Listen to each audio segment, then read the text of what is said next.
Hello everyone, and now welcome to a game. This game is going to be a mirror match of Orc between Grubby and Hitman. Hitman spawning as the blue Orc on the top right hand side of the map, opening things up. I don't know if he's using, it looks like he's actually using the 4 peon mining trick to try and increase the mining mine gold being gathered. Let's take a look back down across here. 13280, 125, 24, all right, 24, 2. Yeah, so Hitman is actually mining a little bit faster. It feels like based on everything here. So 4, 3, 2, 1, 0. Yeah, he is mining a little bit faster on certain maps. For those of you guys who do not know, back in the day, way back in the day, players were able to mine. Well, actually line up their altar and a farm if you were a human, or say a burrow if you were orc, and mine effectively with 4 peons. Um, well, Blizzard found this out and said, you know what, we can't have, well, part of mining is perhaps one of the biggest balancing acts in the game. We have to go ahead and correct that. But what you can do as a player is, if you're manually microing your peons to go back into the gold mine for a little bit, they actually don't slow down their walk, which is how Blizzard tried to correct that. Eagle-eyed viewers will realize, hey, there's no Twitch chat today. I'm trying to take it a little bit easy.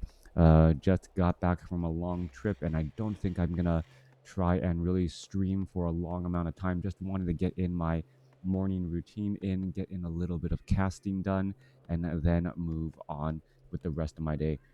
Went to a baseball game yesterday, saw my home team lose, saw a lot of fans from the visiting team there as well, and wow, it was it was a close game until it wasn't. And the opposing team hit a grand slam, and I could hear cheers and deflating in the stadium all at the same time. So decided to leave the game early, as the rest of my family was melting in the sun.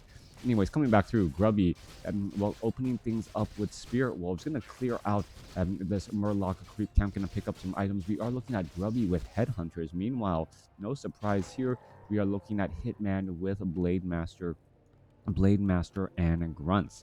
Both sides opening up with pretty standard strategies and tactics so far, as the Blade Master ready to move on out. Farseer cross moving off to the other side here, perhaps going to try and get in a little bit more creeping done. I don't believe this will actually give a level 2, as the Blade Master is now going to be going after this difficult Murloc creep camp. I believe timing, what is that going to be enough? I believe the Blade Master here will get to level 2. Maybe Grubby's, oh nope, he does in fact get to level 2 pretty much on the money. I thought he was going to be short by just a little bit, but nope, pretty much on the money there. Now getting up to level 2, going after this Farseer. Well, the Farseer is going after this Ogre Magi Tuskar Warrior creep camp. This could become a little bit problematic, as the Spirit Wolves do need to be resummoned. They are there absorbing large amounts of damage. There goes one Tuskar mage there, as now the Ogre Magi are going to continue to try and engage, take down this Farseer. Farseer, however, has a potion of replenishment and should be able to, well, move on out with that. Blade Master looking to finish off a couple more Murlocs. And well, both sides are creeping fairly efficiently. Both sides creeping out 3 creep camps.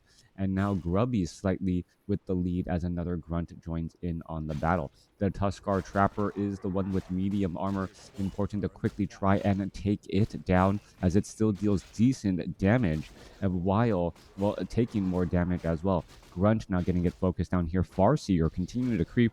And this is a little bit of a surprise here to see both sides not engaging against each other, almost playing a game where you are just trying to, well, where you're just trying to creep and not engage. You can see that the mini map, the Fog of War, both sides haven't even crossed this imaginary diagonal line there, and are still just continuing to creep on out.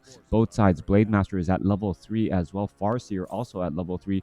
Blade Master sells an item, picks up I believe, a potion of it. Nope. Was it a circlet? Not quite sure what it was actually, as he is still running out across the map. He's going to quickly check out his opponent's creep, see what is going on here. You never want to leave your opponent alone so long that you don't have any idea what they're doing. Blade Master now going after a peon, does not get the final hit off there as the Blade Master now walks away. We're going to see any grunts nearby. No, we are not. Spirit Wolves are in position here, and we are looking at a Spirit Lodge for perhaps some Shamans and some Purge. Farseer going to attempt to clear out a creep camp here, but the Blade Master has ideas of harassment. Going to get that final shot off there, take a little bit of the experience, and now rack up damage. Wanda mana stealing, wow, dropping the Pendant of Energy during that time to take his opponent's mana and then pick it back up. That was an incredibly gutsy move by Grubby to get a little bit of additional mana there, as he's already up to 414 still with Spirit Wolves out and could perhaps launch some Chain Lightnings as well. Blade Master has to be very, very careful, as another Wand of mana stealing will perhaps start to limit its options, as the Blade Master wants to clear out some more of these creep camps, perhaps take down that Tuskar Trapper. Blade Master is going to get the kill. Yes, he does, as he now backs away once more, healing and won't offset once again. Blade Master able to walk in once more, as the Farseer still has plenty of mana still. Is he going to try and Chain Lightning this? That is the question. Does the Blade Master get the shot? I believe so, as the Shadow Hunter now finally back out there. Farseer able to Wand of mana stealing again. That Blade Master now being forced to retreat back. Meanwhile, we are looking at a Panda who was already at level 2. And remember, Hitman was microing or dealing with this army off to the north while dealing with the Blade Master, and microing making sure to do that harassment effectively. All right, very well played there. A lot of low hit point grunts, but that is a very heavy investment in grunts already, as we can see. Well, a quick round of healing salve to go across the entire board.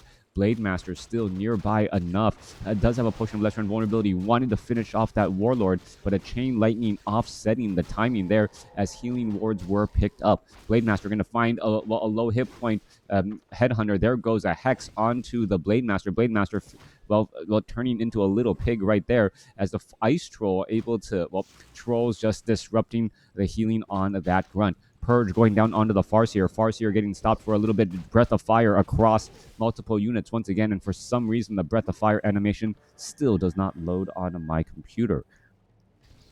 Brewmaster sitting at level 3. The Farseer could try to get off a Chain Lightning across multiple units, perhaps disrupt some of the healing, as the Blade Master now looks to retreat back. Grubby doing a great job of maintaining mana onto this Farseer so far. Shaman are actually out here onto the battlefield, ready to start purging down those Spirit Wolves. As you can see, that Shaman is still attempting to retreat back and away. All right, Grunt going to make its way on over here. The Trackers, Panda sitting at level 3. We are looking at a Farseer sitting very close to level 4. Meanwhile, the Shadow Hunter is only still sitting at level 1 after all this time, as the Blade Master going after a difficult creep camp, or a difficult Farseer there, taking a little bit of damage and now opting to buy a Scroll of Healing as well. All right, some healing salves will be needed on that Blade Master. Blade Master a little bit worse for wear, and now going to perhaps go after the Arachnid here off to the north. 390 hit points, not low enough there. Going to not be able to finish that off, as the Shadow Hunter now gets up to level 2. All right, Blade Master opted to instead use the Rejuvenation Potion there, simply running away slowly. Is it going to end up having some problems? No, able to quickly use another Windwalk there, as the army gets regrouped and resettled. Brewmaster with some great items, and that Brewmaster's appearance and power may become the problem, as we're looking at a Great Hall now getting constructed. All right, it does not look like Grubby's going to try and expand here. Instead, already at tier 3 with Berserkers. I don't believe we are going to tier 3 Fortress. No, so it is Fortress versus Stronghold. Berserkers going up against the Grunts. Blade Master has a potion of invulnerability, and now going to try and go after all these units. There goes an ensnare potion of invulnerability as well. Blade Master trying to go after some of those units as well. Uses a Scroll of Healing after the Chain Lightning. Scroll of Town Portal quickly being used. Low hit point Grunt could get battled down and taken down. It does get taken down. And one Berserker actually does not stick around in the fight long enough. There's a purge, and there's going to be the death of a Berserker.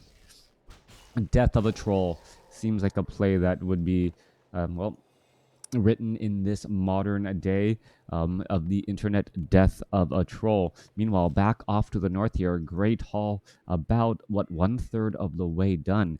Army of Grubby is rebounding, getting back up to 45 over 51 supply now. Meanwhile, Hitman is still building up this Great Hall and could pull away with that economic advantage. I would say right now Hitman does have that a slight experience lead on his heroes, but that is something that Grubby can make up momentarily here as the Farseer looks to back away. Once the Shadow Hunter gets up to level 3 and has that level 2 healing wave, it will be much more difficult to try and burst down any of those units as the Farseer looks to join back in onto the battlefield. We're also looking at a Tauren Chieftain out here onto the battlefield as well as the Blade Master going after a couple of peons. Gonna go ahead, shut that down there, and now Raiders are joining in on the battle. Are we looking at no, we are not, we do not have pillage, but the Raiders quickly going after that Voodoo Lounge to take it down. One Voodoo Lounge already gone now. Ensnare onto another Berserker here as the army getting into position. Blade Master and Brewmaster very close. However, the Shadow Hunter is already now up to level 3. So the hero level advantage, or the hero advantage, is now shifting over to Grubby as he gets a Tauren Chieftain with Stomp. Units trying to retreat back. There's a Purge onto a Shaman. He's going to get poked down. Drunken Haze, Breath of Fire. No, Breath of Fire damage did not really seem to go through as the Tauren Chieftain still somehow has mana after all this time. There goes an Ensnare. We should be looking at a healing wave onto that Tauren Chieftain. He's having a bad day. He is completely surrounded. Lightning Shield onto the Brewmaster. Lightning Shield onto the Tauren Chieftain. Tauren Chieftain, however, getting taken down first as the Chain Lightning still bouncing around there. All right, Drunken Haze, are we going to see a Breath of Fire? Oh, use the Potion of Mana. Are we going to see the Breath of Fire now? There we are, Breath of Fire across multiple units as the Panda trying to get in position more. All right, 48 supply compared to 41 to compared to 45. Level up on the Blade Master there. Brewmaster not too far behind, still has a Potion of Mana. Could perhaps try and go for another Drunken Haze, Breath of Fire across multiple units again. And that damage over time does take a little bit of a toll as the units are now trying to retreat back. A lot of low hit point units here. And who has the more, well, damaged units? That is tough to say as the Spirit Wolves are trying to do a bit of chasing and will be able, nope, ends up getting purged down, but that means that the Berserkers are now nearby fast enough, able to move very quickly. We are looking at bloodlusted Berserkers with Tauren Chieftain eventually and Endurance Aura, and this long run home is turning into a bit of a battle as Speed Scroll needs to be used. Those Berserkers are just that much quicker, and units are getting just caught up on each other still. Another Grunt about to get taken down, one final, well, Lightning Orb attack, and here we are going into an engagement that retreat all the way back home. There's a Drunken Haze, there's a Breath of Fire, there's a Scroll of Healing. Blade Master now in a little bit of trouble as there is, well, there was a Healing Ward position right there, keeping many of these units alive. Brewmaster now low on mana, needs to drop that Pendant of Energy and use the mana and pick it back up, as we're looking at dual level 4 heroes now, but going up against a very superior tech advantaged Grubby. Those Berserkers, bloodlusted Berserkers, dealing so much damage with that very fast attack speed, or fast attack speed, once they activate that Berserker Rage. All right, we don't see that Berserker Rage as of yet, as the Panda most likely going to try and line up a Drunken Haze, Breath of Fire. Units are moving a little bit slower. There's a Purge onto the Panda to try and time out that Drunken Haze there, as a Tauren Chieftain with level 1 Stomp still becoming very effective. 39 supply compared to 46. Grubby is absolutely owning this battle here, continuing to fight his way through, but the Blade Master could find a couple of easy low hit point Berserkers and then take them down one at a time. There goes another unit could get taken down here. Tauren Chieftain now trying to back away, and we are now once again near even on supply. Tauren Chieftain Potion of Invulnerability used right there. Panda could get a Breath of Fire, trying to blow more things over and trying to finish things off. That is a very lot of low hit point units. 38 supply compared to 35. A lot of bloodbath going back and forth as the Blade Master down to 88 hit points. He survives. Brewmaster does not have enough mana to try and finish anything off. No purges going down. We're looking at a couple of hits onto some of those units. Blade Master, Shaman, Chain Lightning, unable to finish it off. Blade Master ends up surviving, and Grubby getting a bit greedy, trying to take down the Blade Master with a level 2 Chain Lightning, ends up offering the Farseer instead. Grubby with a miscue, misplay right there, Hitman keeping it close throughout, it constantly exchanging blows back and forth, and that was definitely one of those high risk, high reward moments, and we all saw that come to pass. Let me know what you guys thought about that game in the comments below. Thanks for watching. Thanks for listening. Hope you guys enjoyed it.